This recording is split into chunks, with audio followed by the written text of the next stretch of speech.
第15課童子軍露營。假期裏，教練帶領我們全體童子軍到菲臘湖露營。我們可以嘗一嘗野外生活的滋味，並且培養團結合作的精神。到達目的地後，我們先分小組，然後各自尋找合適的地點來搭帳篷。到了傍晚，我們在沙灘上點燃火堆，大家圍圈玩傳球遊戲，非常緊張刺激，真開心哦！遊戲完了，我們在火堆旁烤雞翼膀、牛肉、香腸、棉花糖等，吃得津津有味。這次的露營活動真令人回味無窮。第15課童子軍露營。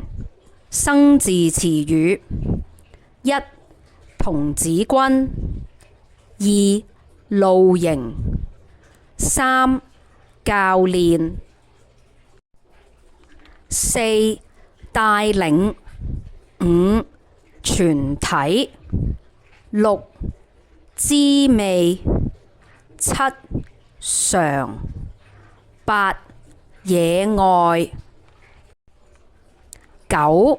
尋找 10. 團結合作 11.